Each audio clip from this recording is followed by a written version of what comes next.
여호와께서 너와 내가 세울 내 임금을 너와 내 조상들이 알지 못하던 나라로 끌어가시리니 내가 거기서 목석으로 만든 다른 신들을 섬길 것이며 여호와께서 너를 끌어가시는 모든 민족 중에서 내가 놀람과 속담과 비방거리가 될 것이라. 내가 많은 종자를 들에 뿌릴지라도 메뚜기가 먹음으로 거둘 것이 적을 것이며 내가 포도원을 심고 가꿀지라도 벌레가 먹음으로 포도를 따지 못하고 포도주를 마시지 못할 것이며 내 모든 경내에 감람나무가 있을지라도 그 열매가 떨어지므로 그 기름을 내 몸에 바르지 못할 것이며 내가 자녀를 낳을지라도 그들이 포로가 되므로 너와 함께 있지 못할 것이며 내 모든 나무와 토지 소사는 메뚜기가 먹을 것이며 너희 중에 우고하는 이방인은 점점 높아져서 내 위에 뛰어나고 너는 점점 낮아질 것이며 그는 내게 구워줄지라도 너는 그에게 구워주지 못하리니 그는 머리가 되고 너는 꼬리가 될 것이라. 내가 내 하나님 여호와의 말씀을 청종하지 아니하고 내게 명령하신 그의 명령과 규례를 지키지 아니하므로 이 모든 저주가 내게 와서 너를 따르고 내게 이르러 마침내 너를 멸하리니 이 모든 저주가 너와 내 자손에게 영원히 있어서 표징과 훈계가 되리라. 내가 모든 것이 풍족하여도 기쁨과 즐거운 마음으로 내 하나님 여호와를 섬기지 아니함으로 말미암아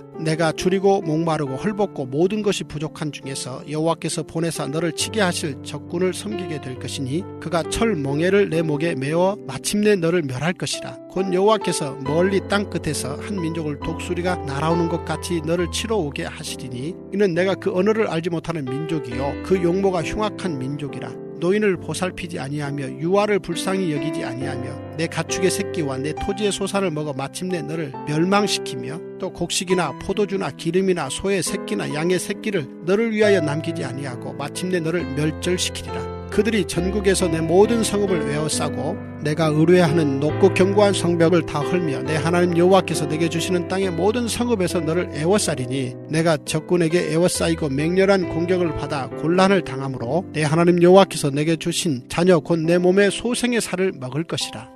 너희 중에 온유하고 연약한 남자까지도 그의 형제와 그의 품의 아내와 그의 남은 자녀를 미운 눈으로 바라보며 자기가 먹는 그 자녀의 살을 그중 누구에게든지 주지 아니하리니 이는 내 적군이 내 모든 성읍을 에워싸고 맹렬히 너를 쳐서 곤란하게 하므로 아무것도 그에게 남음이 없는 까닭일 것이며 또 너희 중에 온유하고 연약한 부녀 곧 온유하고 연약하여 자기 발바닥으로 땅을 밟아보지도 아니하던 자라도 자기 품의 남편과 자기 자녀를 미운 눈으로 바라보며 자기 다리 사이에서 나온 태와 자기가 낳은 어린 자식을 남몰래 먹으리니 이는 내 적군이 내 생명을 에워싸고 맹렬히 쳐서 곤란하게 하므로 아무것도 얻지 못함이니라. 기도하겠습니다. 하나님 아버지, 오늘도 어떤 말씀을 주시든 우리는 감사하며 주의 말씀을 받고자 오늘도 이 자리에 나왔습니다. 주님, 오늘도 주님께서 우리에게 저주의 말씀을 주시는데 하나님, 이 우리를 향한 이 저주의 말씀 속에 주님의 가장 큰 사랑이 담겨 있고 주님의 가장 큰 용기가 담겨 있고 가장 큰 정의가 담겨 있음을 오늘도 우리는 굳게 믿습니다. 하나님, 우리를 향하여서 마음에 상처를 주려 하시거나 또 우리 마음 가운데 좌절을 주려는 것이 아니라 우리 마음 가운데 소망을 주시며 생명을 주시려고 오늘도 이 말씀을 우리에게 전달하시오니 주님, 오늘도 우리가 이 말씀을 직면하게 하여 주시고 이 말씀을 통해서 내 삶에 다가온 고난의 이유가 해석되게 하여 주시고 온전히 주님과 더불어서 이 말씀을 온전히 받아 내 삶 속에 오로지 복받는 길로만 가는 우리 지혜로운 우리가 될 수 있도록 주님께서 오늘도 이 말씀을 사용하여 주시옵소서. 주님, 오늘도 이 말씀을 간절히 듣겠습니다. 말씀하여 주시옵소서. 예수님의 이름으로 기도드립니다. 아멘. 네, 지금까지 저희가 그 28장을 어떤 관점에서 읽어야 될지 그것을 이제 나눴으니까요. 오늘부터는 이 말씀에 나오는 저주의 내용들을 그대로 이제 묵상하면서 우리 스스로에게 적용하는 시간을 좀 가져보려고 합니다. 먼저 36절부터 44절의 내용을 보면 이게 이제 연결이 되어 있는데요. 어떤 이제 의미에서 연결이 되어 있냐면 한 가지 죄로 인해서 겪게 될 저주의 결과를 얘기하는 거예요. 그러니까는 죄가 하나고 그 결과로 얻게 되는 모든 현상들을 쫙 나열을 하는 겁니다. 그러면 이 모든 저주의 시작이 되는 죄가 뭔가? 이 36절을 보면 이렇게 기록하고 있습니다. 내가 세울 내 임금을 너와 내 조상들이 알지 못하던 나라로 끌어가시리니 내가 거기서 목석으로 만든 다른 신들을 섬길 것이며 라고 했습니다. 근데 이 말씀은 대단히 중요한 말씀이에요. 그러니까 우리가 당하는 거의 모든 저주의 시작이 어디에서부터 비롯되는지 이제 이걸 알려주는데요. 우리가 신명기를 묵상하면서 하나님이 강조하시는 법들을 계속 살폈어요. 그런데 그 모든 법들 중에서 단연 모든 저주의 이유가 되는 근본적인 죄가 있어요. 그게 뭐냐면 우상숭배예요. 그러면 왜 우상숭배가 이렇게 무서운 것인가? 하나님이 우상숭배를 싫어하시는 게 단순히 질투 때문에 그러시는 건가? 그렇지 않다라는 거예요. 그런데 하나님께서 이렇게 우상숭배, 즉 사람이 악한 영, 여러분 우상숭배라는 것은 없는 것을 섬기는 게 아니에요. 우상숭배라는 것은 뭐냐면 그 안에 영적인 실체가 있어요. 그러니까 단순히 우리가 목상 아니면 철상 어떤 형상을 향해서 절을 하는 것이 아니라 그것이 상징하고 그것과 연결되어 있는 그것에 깃들어 있는 영들과의 관계를 맺는 거예요. 영이 있다라는 거죠. 그런데 사람이 악한 영과 결탁하시는 걸 막으시는 이유가 있다라는 거예요. 그건 성령과 악령이 하는 일의 특징을 보면 알 수 있습니다. 여러분 교회사를 보면 부흥의 시기를 기록한 부흥사가 있어요. 그런데 이 부흥이라는 것의 본질은 뭐냐면 교회 안에 예배당 안에 사람이 늘어나는 걸 부흥이라고 말하지 않아요. 어떤 부흥의 책도. 여러분 부흥의 본질은 뭐냐면 사람 안에 성령의 역사가 넓어지고 확장되고 강력해지는 걸 말하는 거예요. 그게 부흥입니다. 그런데 성령님께서 사람에게 충만하게 역사하실 때 한 사람의 영을 꽉 채우고 있을 때 일어나는 굉장히 특징적인 현상이 하나 있어요. 그게 뭐냐면 각성 현상이에요. 각성이 일어나요. 그래서 부흥운동을 다른 말로 하면 대각성운동이라고도 해요. 그러니까 성령이 임하시면 사람의 잠자고 있던 도덕성, 균형감각, 결단력 같은 성령의 열매가 풍성해지는데 성령의 열매를 하나하나 이렇게 살펴보면 그게 뭐냐면 각성이에요. 사람이 깨어나는 거예요. 그런데 재미있는 건 이 사람이 각성을 하게 되면 일어나는 일이 뭐냐면 각종 모든 끊지 못했던 죄와 중독으로부터 자유해져요. 그러니까 노예 생활을 하고 있던 사람이 자유롭게 풀려나는 거예요. 갇혀있던 사람이 풀려나고 매여있던 사람이 풀려나는 거예요. 즉 사람이 탐욕에서 자유해지면서 너그럽고 베풀 줄 아는 사람이 되고 음란과 중독과 술 중독이 끊어지고 내 죄를 보게 되면서 미워하는 분노에서 자유해져요. 각종 모든 모든 노예 생활에서 자유해지는 거예요. 그게 바로 성령의 역사고 그게 각성이 될 때 일어나는 일이에요. 그런데 악령이 사람을 지배할 때 일어나는 현상이 있어요. 그게 뭐냐면 그걸 우리가 흔히 아는 표현으로 하면 빙의 현상이에요. 빙의. 이거는 성령 충만과 빙의는 다른 거예요. 여러분 성령 충만하면 자율성이 늘어나요. 그래서 어떤 사람도 저는 이런 말 굉장히 싫어하는데 이런 게 있어요. 하나님이 나를 치고 몰아서 내가 주의 종이 됐다는 거예요. 그런 거 없습니다. 언제나 하나님은 하나님의 이 길로 부르고 그걸 하나님의 주의 종으로 부를 때 자율과 기쁨으로 결단하게끔 각성을 일으키지 내가 너무너무 싫은데 하나님이 나를 치고 하나님이 나를 몰아가지고 억지로 주의 종을 만드는 사람은 없어요. 그거는 자기가 주의 종이 아니라는 뜻이에요. 그건 소명이 아니에요. 내가 싫은데 억지로 된 사람은 100% 그 사람은 사명이 아니라고 보시면 돼요. 언제나 사명은 자원함으로 기쁨으로 뜨겁게 응답하는 것이 사명인 거예요. 그러니까 성령 충만하고 빙의를 착각하지 마세요. 여러분 근데 악령의 빙의되면 어떤 일이 일어나는가? 내 의지가 완전히 꺾여요. 내 의지가 완전히 꺾이고 내가 원치 않는 수치스러운 방향으로 내 발걸음이 움직여지게 돼요. 이러면 안 되는데 라고 하면서도 자꾸 발걸음이 가는 거죠. 그러니까 빙의되면 어떻게 되냐? 자아와 내 삶이 분리가 돼요.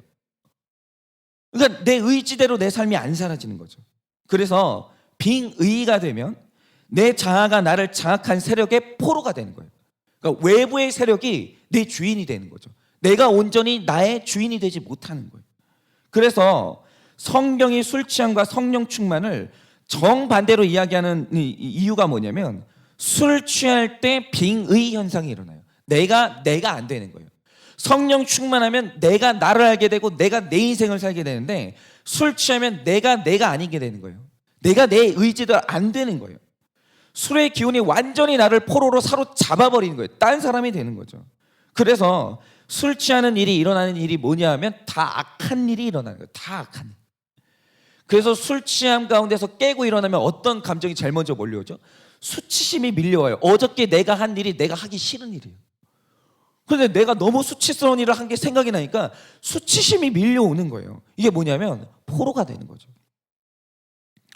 여러분은 아시는지 모르겠는데 모든 우발적인 범죄의 68% 이상은 술 취해서 일어난 일이고, 술에 취하면 아주 점잖은 사람도 길거리에서 수치스러운 일을 자행하게 되는 거예요. 여러분, 그래서 하나님이 이 우상 숭배, 즉 악령과의 접촉을 그토록 금하시는 거예요. 악령의 포로가 되면, 악령이 나를 사로잡으면 포로가 돼요. 그런데 여러분, 오늘 저주의 내용을 한번 쭉 보세요. 쭉 보시면 거의 다 어떻게 돼 있냐면, 예를 들어서 이런 거죠. 우리가 말씀에 순종하면 자유함을 얻고 왕이 돼요. 그 복 중에 하나가 뭐냐면 꾸어주는 사람이 되는 거죠. 여러분, 꾸어주는 사람이 된다라는 것은 그가 통치하는 사람이 되는 거고 자유한 사람이 되는 거예요. 그렇죠? 그리고 머리가 된다라는 거예요. 머리가 된다는 건 뭘 의미하냐면 그게 통치하는 사람이 되고 자유를 의미하는 거예요. 그런데 반대로 딱 뒤집어가지고, 여러분, 어떤 사람이 말씀에 불순종해요? 악령의 지배를 받아요. 그럼 포로가 돼요. 포로가 돼서 받는 저주의 내용이 뭐죠? 꾸는 사람이 되는 거예요. 꿔주는 사람이 아니라 꾸는 사람이 되는 거예요. 여러분, 빚진 사람은 포로가 돼요. 빚진 사람은 포로예요. 자유가 없습니다. 여러분, 그런데 또한 어떤 그 악령에 사로잡히면 꼬리가 돼요. 이 말 뜻이 뭐냐면 머리가 의도한 대로 움직일 수밖에 없는 거예요. 이게 뭐냐면 자유가 박탈되는 거예요. 그러니까 이 악령과의 접촉을 통해서 만든 저주의 결과는 뭐냐면 포로가 되는 거예요. 자유가 완전히 상실되는 거죠. 그런데 36절을 보면 내 임금이 알지 못하던 나라로 끌려가서 거기서 목석으로 만든 다른 신들을 섬기게 된다고 해요. 그러면 이 말의 의미가 뭐냐라고 하면, 네가 그렇게 포기하지 않던 악령이 있고 우상이 있는데 우상을 향한 나의 숨겨지고 제한됐던 갈망이, 그래 내가 실현시켜줄게, 이 저주예요. 네가 우상을 그렇게 포기하지 못해? 네가 그렇게 귀신이 좋아? 그래, 그럼 마음껏 한번 어울려봐 라고 하면서 내 마음 가운데 죄를 향한 갈망이 실현되는 저주가 오늘의 저주예요. 즉 이스라엘 왕들이 우상을 찾을 때 하나님이 그쪽으로 넘어가지 못하도록 그토록 막아주시고 하나님께서 제안해 주셨는데, 이제는 그 좋아하는 우상을 마음껏 숭배할 수 있도록 아예 유기해 버리시는 거예요. 그런데 이렇게 소원하던 우상을 마음껏 섬기게 되니 그건 내 욕구가 채워지는 게 아니라 완전히 나의 주권을 상실하고 포로가 되어서 다 빼앗기더라는 거예요. 그러니까 오늘 말씀에 나오는 저주 중에 저주 중에 가장 근본적인 저주가 뭐냐? 내 모든 악한 소원이 다 실현되어 버리는 것. 그게 저주 중에 저주예요. 내 모든 우상이 비로소 나의 주인이 되어버리는 이 현상, 이게 바로 저주라는 거죠. 바로 그래서 사람들이 복권에 당첨되는 것에 대한 경고를 그렇게 하는 건데요. 여러분, 거의 사람들이 이 악에 대해서 가지고 있는 태도가 뭡니까? 우리가 그 죄를 짓고 그 결과로 오는 그 끔찍한 고통에 대해서 너무 무지해요. 왜냐하면 누군가가 여기 나와가지고, 제가 그래서 간증을 하는 건데, 자기가 죄를 짓고 당한 고통을 말을 해주면 그게 예방주사가 돼요. 그게 사명이라고요. 그런데 아무도 내가 죄를 짓고 끔찍한 결과를 당할 때 다 숨겨요. 그러니까 사람들이 내가 죄를 하나님 말씀대로 살지 않았을 때 오는 고통에 대해서 몰라요. 그러니까 간증하는 교회가 아름다운 게 뭐냐면 다음 세대가 윗세대가 당했던 죄의 결과를 듣고 피할 수 있거든요. 그런데 은폐하는 교회의 특징이 뭐냐면 내가 숨겨버리니까 다음 세대가 그 고통을 피할 길이 없는 거예요. 다 그대로 당하는 거죠. 그래서 아직도 죄에 대한 동경과 로망을 가진 사람들이 있어요. 그런데 우리의 죄악된 욕구가 다 실현되지 않는 굉장히 중요한 이유는 뭐냐면 돈이 없거나 건강이 없거나 담력이 없거나 이렇게 우리를 제한하는 환경 때문에 실현이 안 되는 거예요. 그렇죠. 저도 죄에 대한 욕구가 있어요. 100% 여러분도 죄에 대한 욕구가 있습니다. 그런데 그 욕구가 실현이 안 되는 이유가 뭐냐? 겁이 많거나 돈이 없거나 하여튼 뭐 때문에 뭐 자식이 있거나 뭐 때문에 울타리가 있기 때문에 실현이 안 된 거지, 욕구가 없어서 죄를 안 지는 인간은 없다는 거예요. 그런 사람은 없어요. 그런데 죄를 막아주는 가장 큰 울타리인 물질의 적당한 결핍이 복권 당첨에 의해서 완전히 무너져 내리면 그때부터 내가 꿈꾸던 모든 죄의 로망이 실현돼요.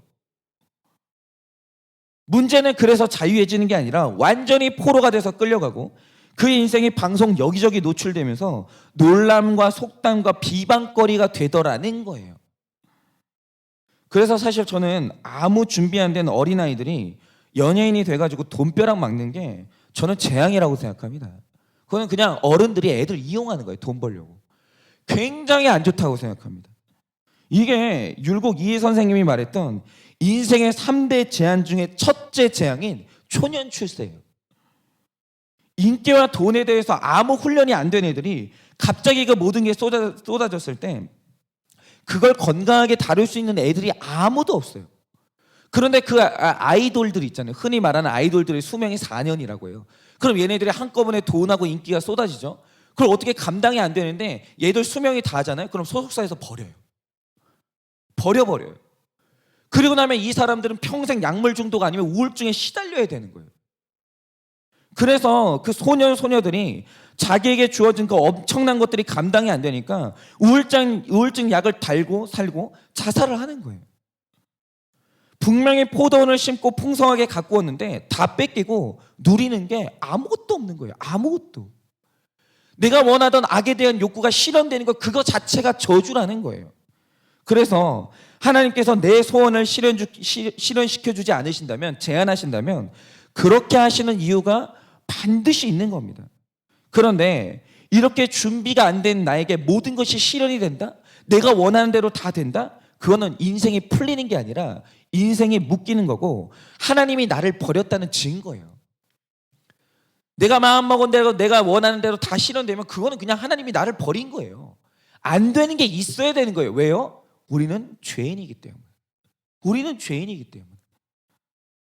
그런데 그 모든 죄들 중에서 이 모든 재앙이 한꺼번에 임하는 절대로 실현되지 말아야 될 재앙이 뭐냐라고 하면 그게 가정이 파괴되는 그 재앙이에요. 제가 그 한 목사님의 목회 중에 있었던 일을 들었는데 미국에서 이민 생활하는 가정이 있었어요. 그런데 혹시 뭐 여러분들도 그러십니까? 이 가정의 아내가 결혼을 했는데 늘 운명 같은 로맨스를 그렇게 꿈꾸는 거예요. 그러니까 지금 남편들은 막 아내가 도깨비 같은 막 진한 로맨스를 일부부터 하루 종일 보고 있으면 그 위험 신호라는 걸 아셔야 돼요. 그러니까 결혼을 했는데 늘 운명 같은 로맨스를 꿈꾸고 그런 드라마만 보는 거예요. 그러니까 뭐 남편이 채워주지 못했든지 뭐 그런 게 있겠죠. 그런데 자기는 혼자 상상 속에서 그냥 나는 즐긴다라고 하지만 하나님이 이미 그걸 간음이라고 말씀하신 이유가 뭐냐면 내 마음이 그것을 경계하지 않으면 실제로 내가 꿈꾸던 것을 로망으로 여기던 것을 실현할 기회가 왔을 때 실제로 공유 같은 사람이 나타나면 어떻게 할 거예요? 갑자기 나를 보고 좋아한다고 그러면 어떻게 할 거예요? 그런 일이 아예 없지 않아요. 물론 이제 공유는 아니지만 어쨌든 간에 나를 좋아한다고 하는 사람이 나타날 수 있다고요. 그러면 내가 그것을 꿈꾸고 있었으면 그것이 실현되는 날 거부할 힘이 없는 거예요. 난 준비가 됐기 때문에. 그래서 어떤 일이 일어났냐.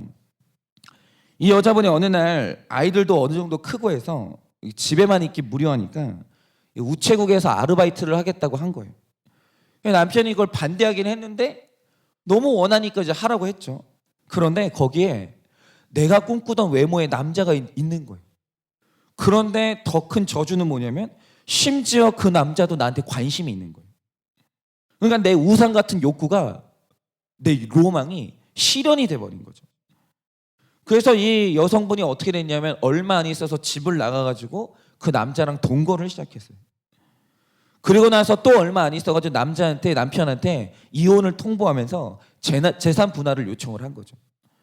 그런데 이 남편이 하루아침에 이런 일이 일어났으니까 그 분노와 배신감에 어떻게 할 수가 없는 거예요, 마음이. 그래서 하루는 술을 먹고 그냥 그 집을 찾아간 거예요. 그냥 뭐 할 생각은 없었고 그냥 억울하고 이제 분한 마음에 소리라도 지르려고 그 집 문 앞을 찾아간 거예요. 내 아내가 다른 남자와 동거하는. 그러니까 오늘 말씀에 나오는 것처럼 그러니까 내 아내가 다른 남자와 동거를 하고 있는 그 집에 찾아간 거죠. 근데 그러다가 이제 경찰한테 잡혔는데 문제는 뭐냐? 미국에서 그냥 술 먹고 고성방가를 하면 여기까지는 그냥 보석으로 석방될 수 있어요. 그런데 문제는 그 주머니 안에서 자기도 모르게 권총을 가지고 간 거예요. 그러니까 쏠 마음이 없었는데 총을 가지고 가버린 거예요. 근데 이러면 쐈던 안 쐈던 총이 있냐 없냐는 완전히 다른 사건이 되는 거예요. 완전히 다른 사건이. 그래서 이 남편이 붙잡혀가지고 그날로 건실한 사회인이 전과자가 됐어요. 실형을 살게 된 거예요. 그래가지고 일어난 일이 뭐냐면 집이며 재산 대부분을 빼앗기고 아예 그 아내로부터 몇 미터 밖 안으로 들어갈 수 없게 제한이 된 거죠. 문제는 그럼 이 여자분은 행복했냐? 그게 아니고 처음 재산 분할을 받을 땐 좋았죠. 둘이 먹고 마시면서. 그런데 이 재산을 다 탕진하니까 이 남자가 이 여자를 버렸어요.